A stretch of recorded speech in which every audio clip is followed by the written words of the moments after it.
Welcome to the Business Talk, a global podcast series that highlights distinguished faculty members and their impactful scholarly contributions. I am Deepak, your host from India. We are honored to welcome Dr. Johann Fortwengel as our distinguished guest on Business Talk today. Before we get started, I would like to introduce today's guest. Dr. Johann Fortwengel is a professor of international management and head of the Department of Strategy, International Management and Entrepreneurship at King's Business School, UK. He also holds a secondary appointment as a research associate at the Gordon Institute of Business Science, University of Pretoria. Since joining King's in 2016, he has progressed through his ranks from lecturer to reader, before being appointed as a professor. Professor Johann's academic journey spans leading institutions across the globe. Prior to King's, he held a postdoctoral position at the University of Michigan and the University of South Carolina. And in 2023, he served as a visiting professor at Northeastern University's D. Moray McNeil School of Business. His educational background includes a doctorate from Freie University Berlin, an MA in Global Studies, and a BA in Sociology. Reflecting a truly international outlook, he has lived and worked across Europe, North America, Africa, and Asia. His research examines how multinational enterprises operate across diverse institutional environments, with a particular interest in how organizations define and evolve their identity, answering the fundamental question of who we are in a global context. His work has been published in leading journals such as Journal of International Business Studies, Journal of Management, Organization Science, and Journal of World Business, and has been supported by prestigious funding bodies including the German Research Foundation and the British Academic Liverpool. Dr. Yuan plays a prominent editorial leadership role in the field. He served as an associate editor and outreach editor at the Journal of Management Studies and will assume the position of general editor in January 2026. He has also contributed to the editorial boards of several top journals, including Journal of International Business Studies and Strategic Organization, and advises the Commonwealth Scholarship Commission. Beyond academia, Professor Johann actively engages with practice. He advises multinational corporations, small and medium enterprises, think tanks, and government bodies on navigating complex global challenges, including the evolving realities of the post-pandemic world. His research impact is reflected in his REF 2021 case study on apprenticeship systems in the UK and the US, which highlights his contribution to shaping international approaches to human capital development. In today's episode, Dr. Johann Fortwengel joins us to unpack the central ideas from his research, constructing an organizational identity with political ideology, the case of Huawei 1987-2020. Let's not keep you waiting. Please join me in welcoming Dr. Johann Fortwengel to the conversation. Professor Johann, it's a distinct privilege to welcome you to Business Talk. We are grateful to you for accepting our invitation. Thank you for having me. I'm, very happy to be here and to be able to talk about this paper co-authored with a colleague of mine, Keyan Lai, from the University of Edinburgh. Thank you. Professor, your paper argues that political ideology can become a double-edged sword in organizational identity construction. If you had to explain that idea to a non-academic CEO in 2 minutes, how would you do it using Huawei as the example? Sure. So as you mentioned, this is a paper that talks about organizational identity, right? So the question of how organizations define, who they are as an organization, right? So what is central, distinctive and enduring about us, about us as an organization? That's really at the center of what we're trying to study. And to develop an answer to that question, organizations can draw on different kinds of building blocks or resources, if you will, right? And one of the resources that we found was relevant in the case of Huawei is political ideology. And this hasn't really been studied in prior research so much. And basically the idea is that if you tap into political ideology as a resource to build your organizational identity, right? So to describe basically who you are as an organization, that has certain advantages, but also some disadvantages, right? So obviously it helps galvanize employees, it helps build resonance with important stakeholders, in particular political stakeholders at home. But at the same time, there's a certain risk to it, right? Because in a way, you create what we call building on prior work, sort of an elective affinity between the organization and the political system or political worldview. So in the context of Huawei, what we found is that Huawei, when it was founded, used this catchphrase or keyword of Fen Dou, which is very deeply anchored in Chinese communist political ideology, and it's a concept that basically means struggling, fighting, but with a notion or the connotation that it's struggle for the motherland, right, for the homeland, for the home nation. So you can see how this obviously was very productive, very helpful for Huawei, in the founding phase. But at the same time, it creates this kind of elective affinity. It creates this kind of commitment, and it creates some types of risks, right? Because you can imagine that it might be less resonant with other stakeholders beyond China, for example. And that's sort of what we're trying to argue in the paper, that there's this double-edged sword. So there are certain advantages, but there are also some disadvantages or risks. And the argument that we're making in the paper is that, in a way, in today's age of politicization and polarization and geopolitical tensions, this sword is particularly sharp, maybe. Professor, you identify three key junctions in Huawei's history, founding, internationalization, and national security allegations that reshape how ideology is used. Looking back, which of these turning points do you think was most decisive for Huawei's identity and why?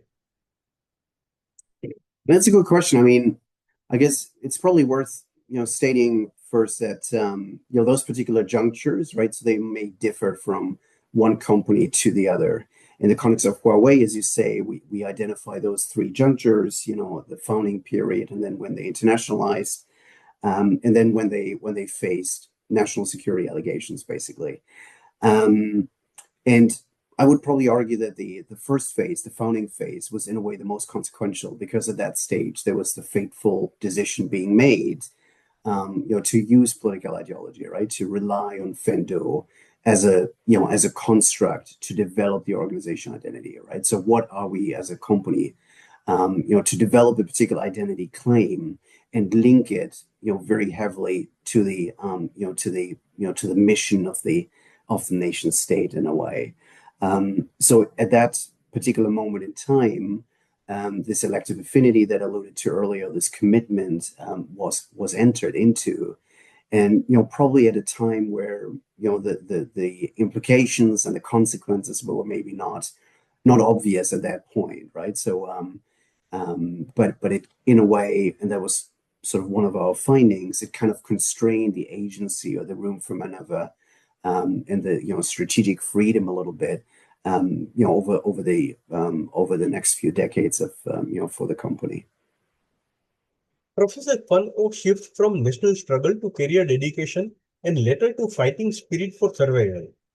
What does this evolution tell us about how organizations can repackage deeply political ideas to appeal to very different stakeholders over time? Yeah, exactly. So that's sort of one of our main findings, right? So that over time, Huawei has slightly different organization identity claims, right? So initially they present themselves as, or they describe themselves as, this national industry revitalizer, and then they become an international, they present themselves or they describe themselves as an international corporate citizen, and then later on as a global technology leader. And what we unpack in our study is how underpinning those different identity claims is still this political ideology and this construct or this concept, this label of Fen Dou, but it is being slightly adapted, right? So what it is supposed to mean is being slightly adapted over time. And they do this, obviously, or Huawei did this in order to create and sustain social fitness, given some changes in the environment, right? So you can imagine that the company, when it was founded and when it was sort of developed within China, it had to cater mostly to local stakeholders, right? And for them, this idea of Fen Dou was deeply resonant and helped them create basically social fitness within China. But once you become an international organization and you think about opening foreign subsidiaries, dealing with foreign political players, having international employees, for example, for them it might be much less resonant, if you will.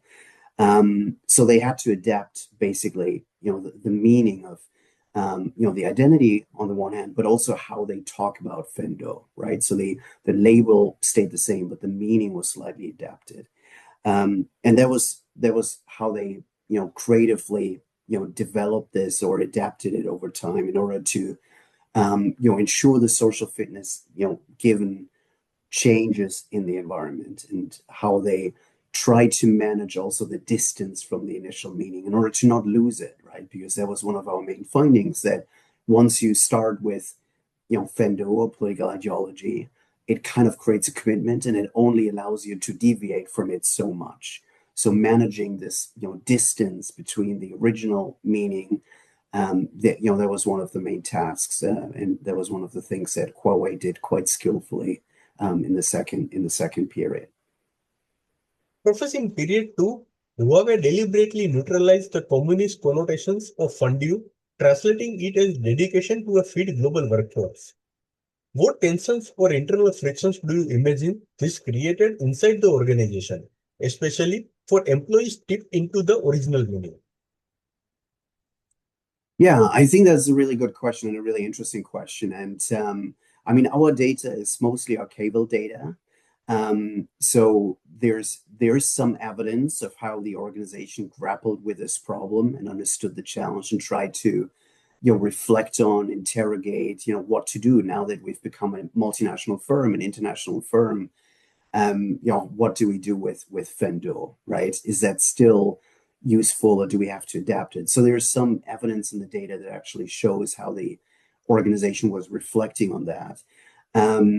But looking a bit, beneath, I guess the archival data that we have, I think it's absolutely conceivable that there was, there were tensions, right? Because as you say, employees that were deeply, steeped into and committed to the original meaning, there's a risk to for them to feel alienated in a way, and it creates this kind of frictions, right? So when you in a way broaden up the meaning of Fen Dou and in a way neutralize it, right? So you try to strip it, or strip off the deeply political meaning, and try to talk about more in the sense of dedication, as you talked about, right? So the argument here is that Fen Dou is less about struggling for the mother nations, right, and trying to be associated with the international or the mission of China, but more about, okay, we still do Fen Dou, right, but we do it more from a career standpoint, right? So we are dedicated, we work hard, we work in teams, and so on and so forth.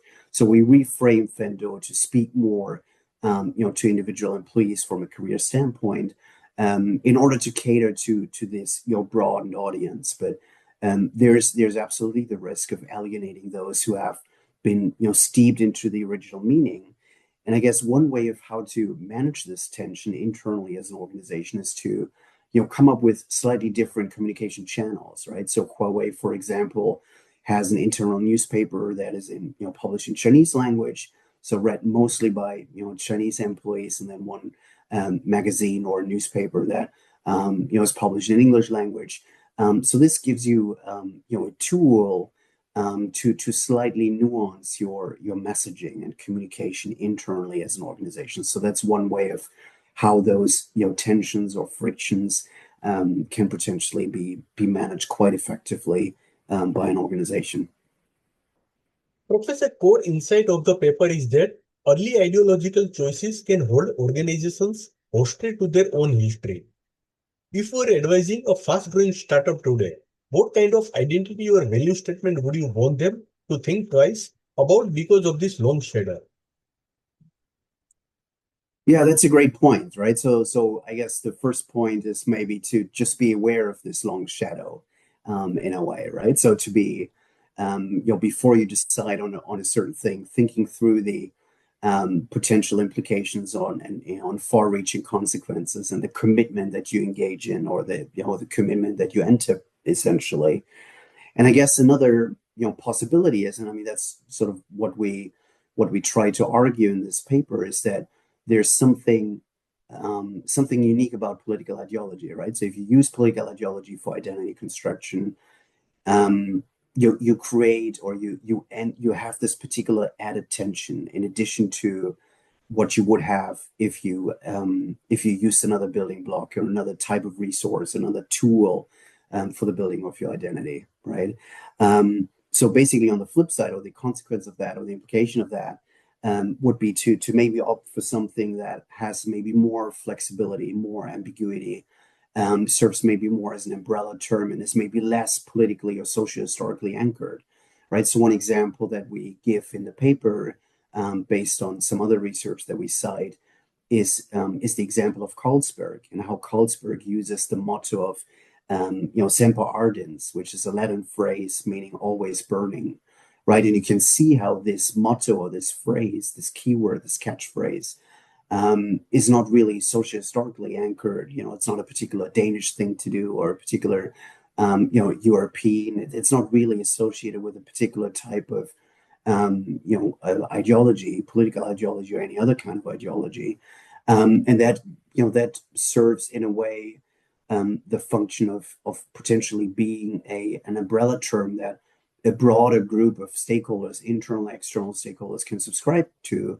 and that might give you more flexibility down the line as an organization, right? So opting for this kind of ambiguity, opting for a term that has this kind of umbrella function potentially, would be one advice to take away from this. Professor, much of the strategy literature treats political ideology as a variable that explains outcomes. Your study treaty as a resource that organizations actively work with. What new questions does this open up of how we think about corporate purpose, branding, and culture? Yeah, I mean, that's a really good question. I mean, the way I think about it is that these are almost level questions, right? So purpose is in a way the meta purpose of an organization in a way, and then what we are studying is more internally facing and is sort of underneath the purpose and talks a little bit about how I guess purpose can be translated, can be broken down. What does it actually mean in my day-to-day activities, right? And also here, that's one of those insights or findings from the study is that there are some interesting dynamics as well, right? In the sense that what we talked about, this idea of Fen Dou can take different meanings, and Fen Dou can mean different things, right? So it can be about struggling and enduring hardship, right? But it can also be about just working hard in order to have a good career at a prominent multinational firm. So the way I think about it is the relationship between purpose and what we talk about in the paper, which is more about identity and identity work, and strategies around identity work, is how purpose is in a way sort of embedded in the organization, how it impacts the lived experience of employees, and how purpose overall is being created and recreated in an organization using particular tools, right, and building blocks and resources from the environment, such as political ideology, in order to give sense, or to provide sense, or fill with life and fill with meaning this idea of purpose, what it exactly means, what it exactly contains. Professor, when Huawei repositions itself as a global technology leader, it frames its struggle with the US as a fight for technological progress and all of humanity. How should we, as an observer, distinguish between genuine moral purpose and strategic identity work in such narratives? Yeah, I think that's another really good point, and I think follows through what we just talked about. So, the way I think about it is that it's a level question in a way. So, when you sort of develop this identity of being a global technology leader, or if you, basically, revisit or repurpose, as we talk about it in the paper, this idea of Fen Dou in order to instill a fighting spirit, in order to galvanize employees in the fight, or in a difficult time for the organization.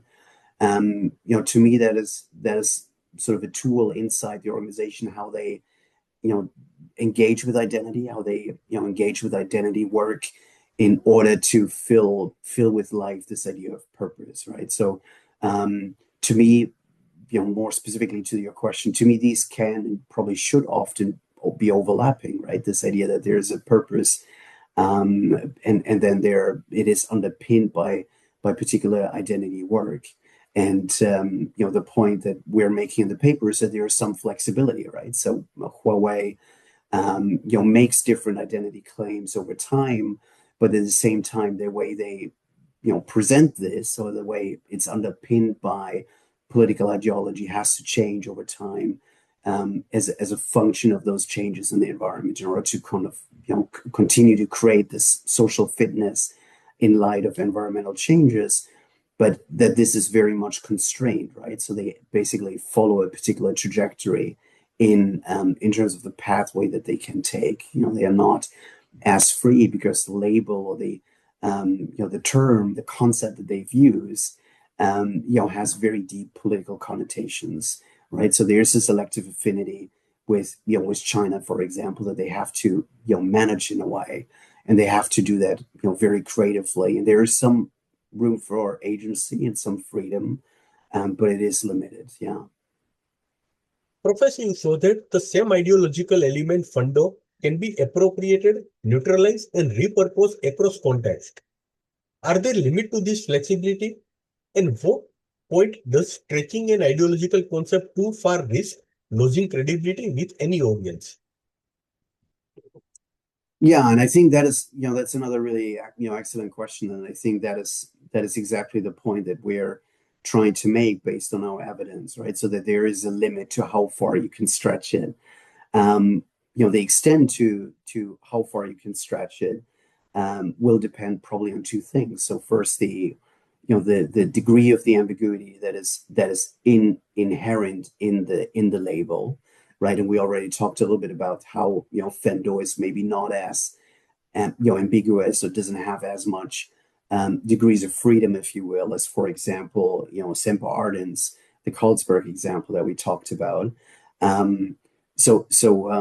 Sort of, at the same time, there's some degree of freedom, right? So Fen Dou is a catchphrase that has over many decades within China, had taken on slightly different meanings, right? So there's a little bit of ambiguity inherent in the term. But that is one factor, basically, right? So how ambiguous is the term? How ambiguous is the label? And the second factor that affects how far you can basically deviate, right? How much agency do you have, is the heterogeneity or the diversity of the stakeholder base that you cater to, right? And obviously, in the case of Huawei, as you internationalized, as you became a global player, as you moved into different kinds of businesses as well, the stakeholder base has become much more diverse, right? And this creates, in a way, the ability to be able to speak or communicate slightly different to different kinds of stakeholders, right? Even though it's always important to remember that what we are focusing on is organizational identity as a construct which is internally oriented, right? But even internally within the organization, there is diversity, right? There's heterogeneity, because you move into foreign countries, for example, and all of a sudden you have, a broader stakeholder base. You have employees in the UK, for example, or in India, for example,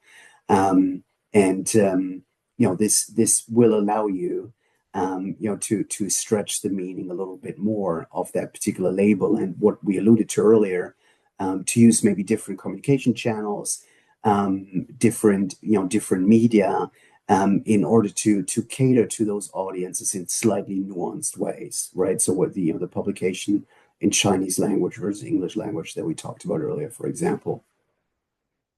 Professor, in an era where Western firms are increasingly vocal about liberal or conservative values, what lessons from the Huawei case travel across contexts? For example, to companies in the US or Europe that are tempted to take strong ideological stances? I think that's a really good question, and very relevant question. As you say, I mean, there's a lot of, I think the temptation is really strong these days, right? Coming back to what we talked about earlier in terms of polarization and politicization. So I guess it would, I guess one insight would be just to be careful about this, right? To enter kind of those those commitments and to take ideological stances. And we see that right now. I mean, it's not necessarily in terms of political ideology, but if we think about other closely related ideological stances, if you think about DEI, for example, if you think about sustainability, you see that firms experience this cost of ideology in the sense that in the current climate, some of them might want to backtrack from that. And that is obviously very risky to do because there's a high risk that it will alienate employees, it will alienate, customers, it will alienate investors, for example. So many organizations, feel this kind of, this kind of cost of ideology, right? So I think the message from this particular study would be to just be very careful and to try to think carefully through what are the upsides and what are the downsides, and try to develop this kind of ambiguity when talking about a particular identity or taking a particular political stance, for example, in order to enable you to have a certain degree of freedom later on. At the same time, and there are many organizations that do that very well. I mean, Patagonia is one well-known example. If you do take ideological stances, it also has many advantages in the sense that you can cater very specifically to a particular customer base, and they will be very loyal to you. But at the same time, it just means that it constrains you, I guess. That's the question that an organization or top management team will need to decide for themselves, and just being very aware of those as we talked about earlier, the double-edged sword, the upsides and the downsides, and make just choices that are aware or with some awareness of the far-reaching implications. Yeah. Professor, I would like to conclude this episode with one last question. Your conceptual model suggests that ideology sets code drill for future identity moves. If you had to design a research agenda for the next 5 years on ideology and organizational identity, what are the most urgent empirical questions you would like to see answered? Yeah, that's a really good question. I think first, and I mean, we're moving beyond this liberal conservative dichotomy already in our paper. But if you look at much of the existing research, it's still anchored in this liberal conservative dichotomy. And there are good reasons for that. Partly just data availability, for example. But I think moving beyond that and trying to identify other kinds of ideologies, political ideologies, that would be really interesting in order to sort of complete the map and have a more holistic understanding of the different kinds of political ideologies that that are relevant in today's world. So that will be one area, one research question, I guess, or one research research frontier.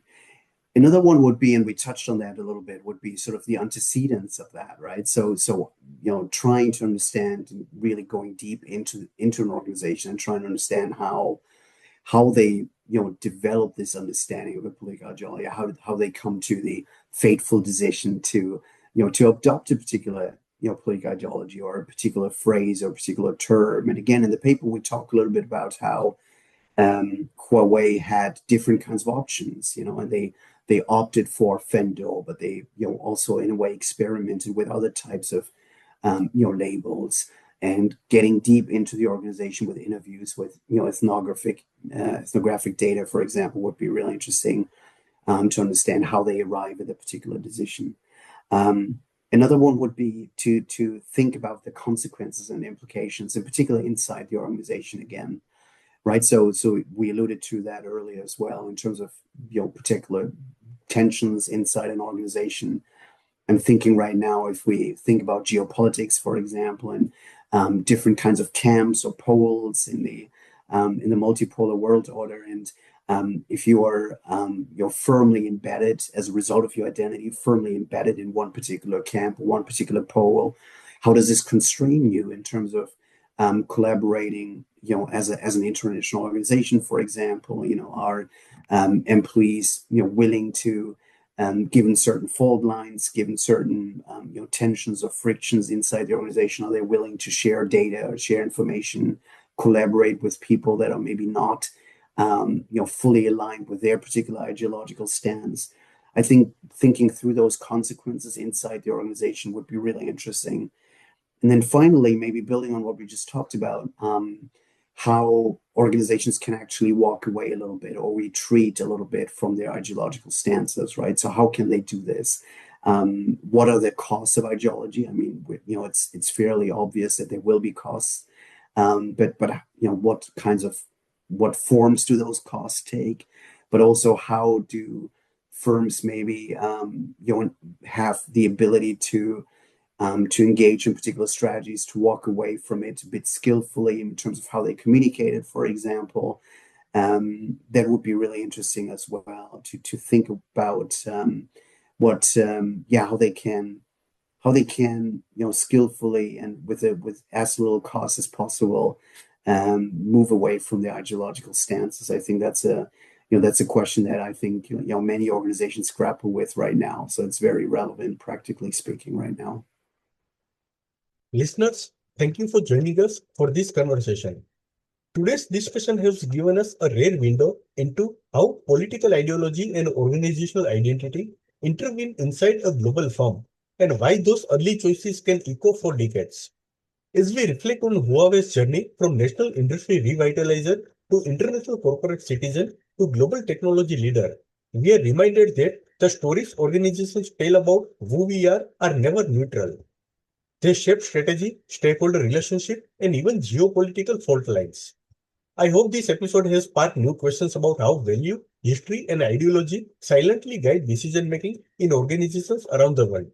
Thank you for listening, and we look forward to continuing this exploration with you in future episodes.